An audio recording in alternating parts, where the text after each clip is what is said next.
Salam, kanalıma xoş gəlmisiniz. Coğrafya 6-cı sinif yeni dərslik səhifə 16-17-yə baxacaq bugün. Yaşadığımız məkanı necə fərqləndirmək olar? Bu artıq dərinləşdirmə hissəsidir. Yəni siz öyrəndiyiniz bilikləri bu mövzu ilə dərinləşdirəcəksiniz. Burada Bakı haqqında maraqlı məlumatlar əks olunub. Mən hər zaman olduğu kimi qısa məlumat verib sonra fəaliyyət hissəsindəki tapşırıqlara baxacaq. Burada da dəyərləndirmə hissəsində tapşırıqlar var, ona da baxacaq. Deməli, burada Bakı haqqında məlumatlar verilib. Köhnə Bakı, yeni Bakı arasında hansı fərqlər var, onlar haqqında məlumatlar əks olunub. Siz əvvəlcə bunu oxuyursunuz, sonra fəaliyyət hissəsindəki tapşırıqları sərbəst şəkildə işləyirsiniz. Qaranlıq məqamı olarsa, bu videoda həmin məqamlara aydınlıq gətirə bilərsiniz. Deməli, gəlin baxaq görək, Bakı burada xəritədə daha yaxşı baxa bilərik. Xəritəni açaq burada xəritədə. Deməli, Bakı Azərbaycanın qədim və gözəl şəhərlərindən biridir. Bakı Abşeron yarımadasında yerləşir. Bura Abşeron yarımadasıdır. Baxın, Xəzər dənizinin, burada Xəzər dənizidir. Xəzər dənizinin qərb sahilində yerləşir.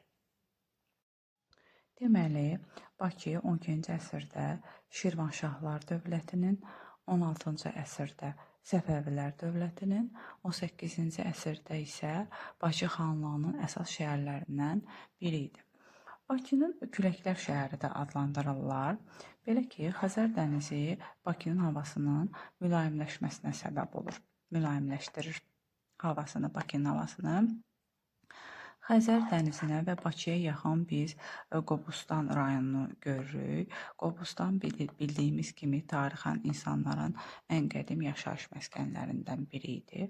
Burada qayalıqlar üzərində təsvirlər var, qayaüstü təsvirlər və qayaların altında yerləşən mağaralarda bir sıra tapıntılar aşkar olunub.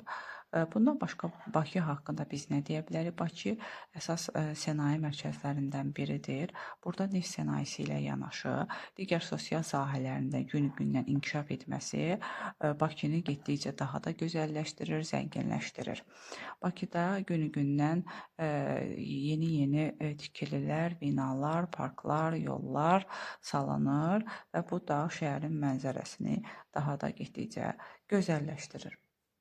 Belə, gəlin indi biz dərsliyimizdəki fəaliyyət hissəsindəki tapşırıqlara keçək.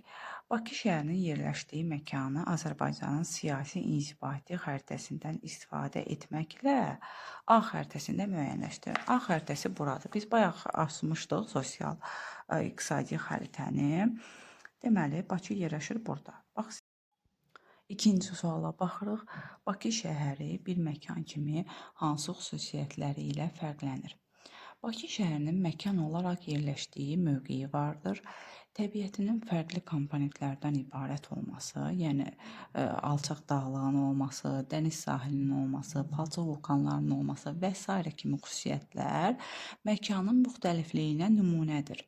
Təbii ehtiyatların zənginliyi, xüsusilə yanacaq, buna neft və qaz aid edə bilərik, şəhərin iqtisadi inkişafına və məkan dəyişikliyinə səbəb olmuşdur. Bundan başqa tarixi abidələr də var. Bakıda bildiyimiz kimi bunlar Qız qalası, Şirvanşahlar sarayı və s. kimi tarixi abidələr Bakı şəhərinin uzun tarixi dövr keçdiyini, insanların bu ərazilərdə məskunlaşıb fəaliyyət göstərdiyini, eləcə də məkanda qarşılıqlı əlaqənin mövcud olduğunu sübut edir. Üçüncü şəklə baxırıq. Daha doğrusu üçüncü suala baxırıq. B və C şəkillərini müqayisə edin. B və C şəkilləri bu şəkillərdir. Şəhərdə hansı dəyişiklikləri görürsünüz? Deməli, bu 1979-cu ildə çəkilmiş şəkildir. Bu da 2023-cü ildə çəkilmiş şəkildir. Biz 1979-cu ildə nə görürük? Görürük ki, burada köhnə binalar var. Sonra sahil zonasında qədim buxta var. Sahil parkında köhnə atraksiyonlar var və s. Yeni şəkildə, yəni 2023-cü ilin şəklində biz nə görürük? Təbii ki, müasir binalar var. Sahil zonasında yeni buxta var. Müasir atraksiyon və parklar və digər yeni tikililəri biz görürük. Sonra dördüncü suala baxırıq. Bakı şəhərinə xəyali və ya virtual səyahət etməklə tapşırıqları yerinə yetirin. A. Bakı şəhərində tanıdığınız təbii və sosial-iqtisadi obyektlərin siyahısını hazırlayın. Deməli, Bakıda nələr var? Qobustan qayaları, Xəzər dənizi sahili, alçaq dağlıq ərazilər, Şirvanşahlar sarayı kompleksi, Qız qalası, alov qüllələri və s. kimi nümunələr vermək olar. Çoxdur nümunələr. Ona görə siz də bunlara, bu nümunələrə əlavələr edib və ya özünüz yaza bilərsiniz. Sonra B variantına baxırıq. Hazırladığınız siyahını D şəkli ilə müqayisə edin. D şəkli hansı şəkildir? Aha, buradakı şəkildə D şəkli ilə müqayisə edin və çatışmayan obyektləri tamamlayın. Bura baxacaqsınız və burada çatışmayan obyektlər nələrdir, onları tamamlayacaqsınız. Sonra keçirik dəyərləndirmə hissəsinə. Dəyərləndirmə hissəsində nə deyir? Burada bizə məlumat verib, sonra da məlumata uyğun suallar verib. Baxaq görək mətndə nə deyilir? Təbii məkanda istirahət etmək həm çox maraqlı, həm də sağlamlıq üçün faydalıdır. İstirahət zamanı ətraf mühitə qayğı ilə yanaşmaq və ümumi qaydalara riayət etmək vacibdir. Əks halda atılan məişət tullantıları təbiətdəki canlılara böyük zərər vura bilər. Bunun üçün tullantıları lazımi qaydada toplayaraq xüsusi yerlərə qoymaq, bitki və heyvanlar aləminə qayğı ilə yanaşmaq, yanğın təhlükəsizliyi qaydalarına ciddi əməl etmək lazımdır. İndi bizə suallar verir bu mətnə uyğun. A. Mətndə sadalanan ətraf mühit, təbiət, bitkilər kimi sözlər hansı məkana aiddir? Biz əvvəlki dərslərimizdə öyrənmişdik. Bunlar fiziki məkanın sözləridir, fiziki məkana aiddir. B variantı. Mətndə bu məkanın hansı xüsusiyyətlərindən bəhs edilmişdir?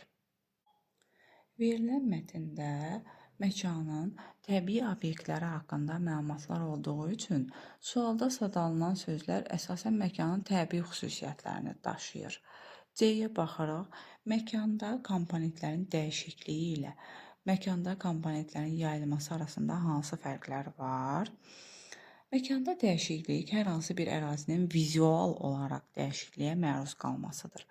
Bu dəyişiklik həm təbii, həm də insan fəaliyyətinin təsirindən baş verə bilər. Məkanda yayılma isə fərqli ərazilərdə oxşar təbii və sosial-iqtisadi obyektlərin paylanmasıdır. Əgər mətnlə əlaqə qurmaq istəsək, burada təbii olan ətraf mühitdən istirahət məqsədi ilə istifadə etdiyimizi, lakin ərazini çirkləndirdiyimizdən xoşagəlməz görüntülərlə qarşılaşa biləcəyimizi deyə bilərik. Bu da məkanda dəyişiklik xüsusiyyətinə uyğun gəlir. 2-yə baxırıq. 2-də nə deyir? Bakı şəhərindəki Qız qalası paytaxtın tarixi simvollarından biridir. Bu tarixi abidə içəri şəhərdə yerləşir. Şirvanşahlar sarayı kompleksi Azərbaycan memarlığının nadir nümunələrindən biridir. Bakıdakı qədim memarlıq inciləri ilə yanaşı, müasir tikililər də şəhərə xüsusi gözəllik verir. Məsələn, Azərbaycan Milli Xalça Muzeyi, Heydər Əliyev mərkəzi, alov qüllələri, Aypara sarayı və s. belə tikililərdəndir. Gəlin baxaq görək nə sualları verib bizə. D təsvirindəki, D təsviri budur. Şəkilləri rəqəmlərə uyğun olaraq zaman oxunda ardıcıl düzün. Bütün bunları biz zaman oxunda düzməliyik. Mən düzmüşəm, vaxt getməsin deyə çəkmişəm sizin üçün. Deməli, 12-ci əsrə nələr aiddir, nə aiddir? Daha doğrusu 4. Qız qalası 12-ci əsrin tikilisindəndir. Ona görə burada qeyd edəcəyik. Bir dəqiqə. Aha. 4. 12-ci əsr. 4 nə idi? Dedik, Qız qalası. 12-ci əsrdə tikilib. Sonra 12-ci əsrlə 20-ci əsr arasında, yəni 13-cü, 16-cı əsrlərdə 3 Şirvanşahlar sarayı kompleksi olub. Ona görə buradan yazırıq 3, 13-cü, 16-cı əsrlər arası. Sonra ikinci şəkil Azərbaycan Milli Xalça Muzeyi 1967-ci ildə tikilib. Ona görə yaza bilərik 2, 1967-ci il. Sonra 2012-ci ildə Heydər Əliyev mərkəzi tikilib. Yəni bu 20-ci əsr artıq 20-ci əsr sayılır. 20-ci əsr keçmiş sayılırıq daha doğrusu desək, 21-ci əsr sayılır. Ona görə burdan yazırıq 1 2012, yəni 21-ci əsrə artıq keçid elədik. Sonra 5. 5 nə idi? Alov qüllələri idi. Alov qüllələri də 2013-cü ildə tikintisi başa çatıb və buradan qeyd edirik. Belə. Sonra nə deyir? B-yə baxırıq. D təsvirinə hansı sosial-iqtisadi obyektləri əlavə edə bilərsiniz? Nələri əlavə edə bilərik?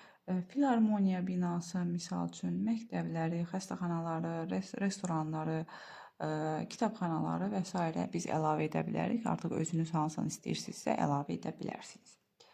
C-yə baxırıq. Yaşadığınız məkanda hansı təbii və sosial obyektlər yerləşir? Siz artıq bilirsiniz təbii obyekt nədir, sosial-iqtisadi obyekt nədir? Təbii obyektlər deyəndə, yəni dağlar, çaylar, göllər, dənizlər varmı sizin yaşadığınız yerdə? Yazırsınız və ya sosial-iqtisadi obyektlər nələr var? Mağazalar, məktəblər, yeni tikililər, fabriklər, zavodlar və s. yaza bilərsiniz. Belə. Bugünkü dərsimiz bu qədər. Xahiş edirəm kanala abunə olun. Abunə olun ki, digər şagirdlər də faydalana bilsin dərslərimizdən. Əgər dərsimizi bəyəndinizsə, bəyən butonuna basmağı da unutmayın. Hər birinizə uğurlar arzu edirəm. Allah elminizi artırsın. Sağ olun, təşəkkürlər.